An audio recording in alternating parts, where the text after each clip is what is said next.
quickly go to Edo State. All right, very interesting things are happening there. First off, the Edo State House of Assembly on Monday this week, that's yesterday, impeached the embattled state deputy governor in the person of Philip Shaibu. The impeachment followed the adoption of the report of the 7-man investigative panel set up by the state chief judge to probe allegations of misconduct against Shaibu. Last week, the Edo State House of Assembly started impeachment proceedings against Shaibu. 21 out of the 24 lawmakers signed a petition to that effect. They accused the former deputy governor of perjury and disclosure of the state government's secret. Now, as it is, Shaibu has been impeached, and today, Tuesday, the state governor, Godwin Obaseki, is actually swearing in a new deputy governor. Very interesting things going on in Edo State. Meanwhile, the embattled former deputy governor, Shaibu, has come out in a video to react to his impeachment. Let's go see a quick 1-2 minutes of that video. It's a longish video, but we'll take just about 1 or 2 minutes, and we come back and have reactions. Welcome back. Like I said, it's a long video. We can't take it. It's online. Go and listen to it yourself.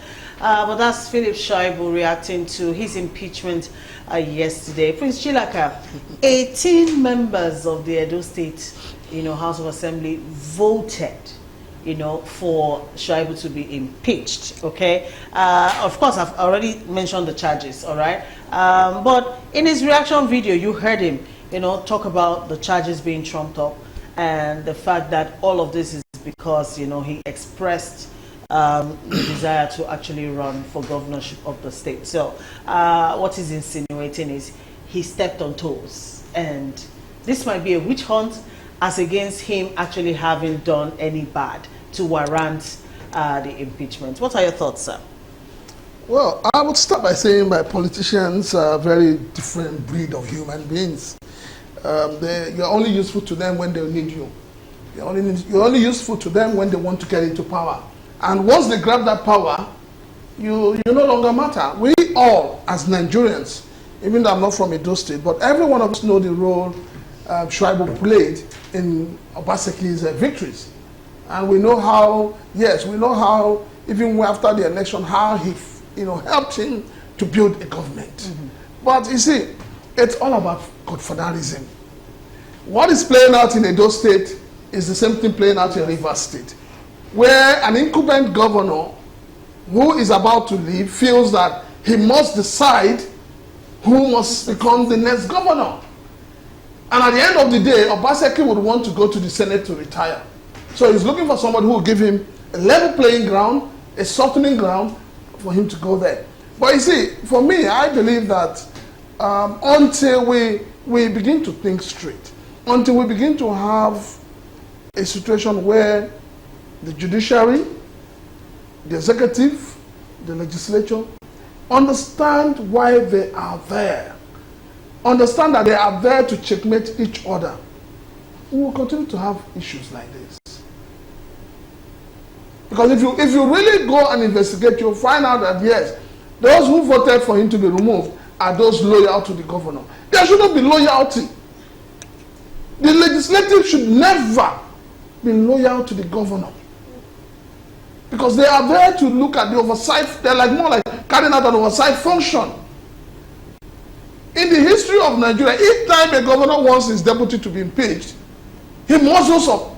Either he bribes, he cajoles, he does everything he does with the state assembly. Why is it that we keep having people voted, elected, selected into the state houses of assembly that cannot stand their grounds? Look at the shenanigans that happened in Rivers State.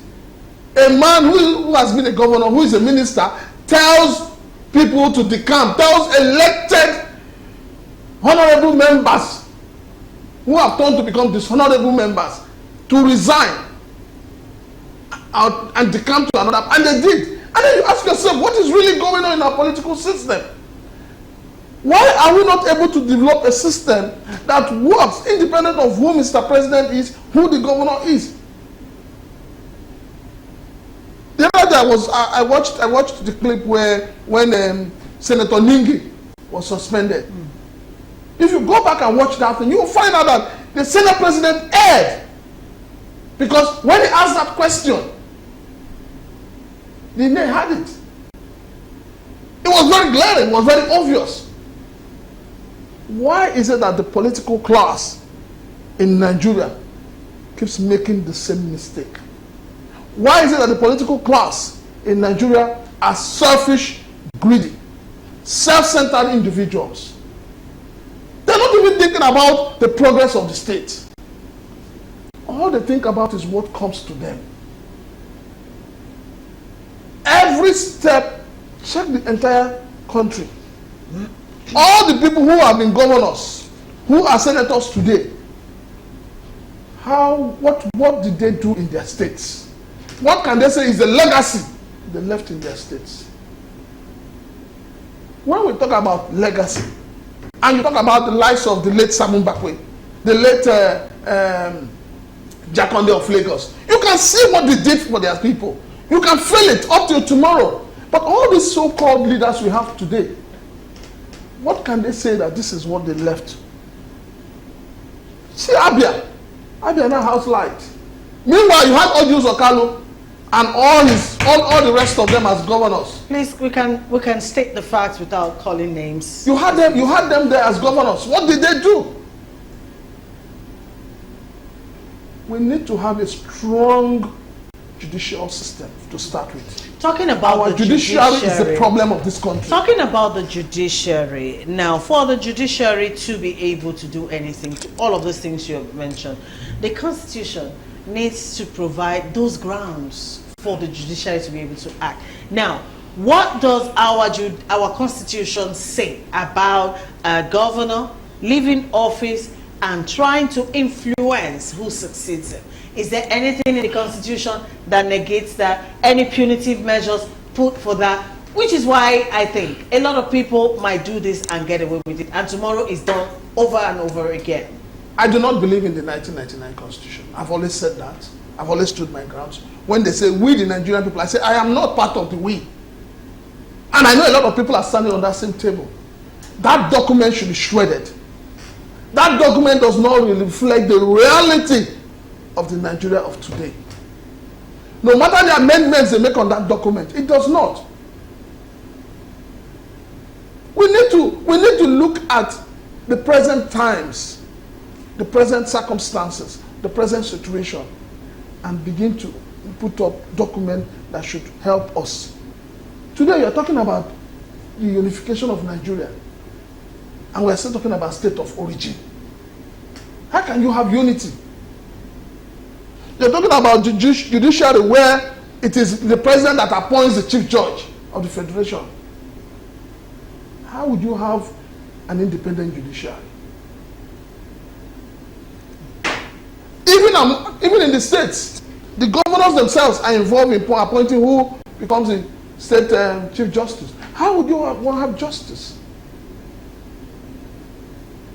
Why can't we have a system where people are appointed independently of who Mr. President and Governor is? Because, see, the truth is this. Unfortunately, the Constitution sees the deputy governors as spare tires that you hardly use. I remember some states, you know, even during former President Obasanjo's time. I remember some governors that will wake up and leave their state, and the deputy governor will just be roaming around doing nothing. Some of them, they can't even approve up to 50,000 naira. Up to tomorrow, there are some governors that will not allow their deputies to do anything. So what are we? Where are we headed to? Are we talking about Nigeria of the 21st century, or are we talking of Nigeria that is heading backwards? Which one? So it's unfortunate what has happened in Edo State. It's unfortunate that the governor of Edo State, Obaseki, who has always talked about prudence and legality and good governance, can he will find himself in this kind of mess. So what legacy is he leaving? What is he going to tell tomorrow? What will he say of himself? He will hit his chest and say, I am proud. I impeached my deputy few months to leave in power. The least I forget, I think also a lot of the deputy governor, maybe he didn't read the 48 laws of power. If he did, he would probably have acted in a different manner.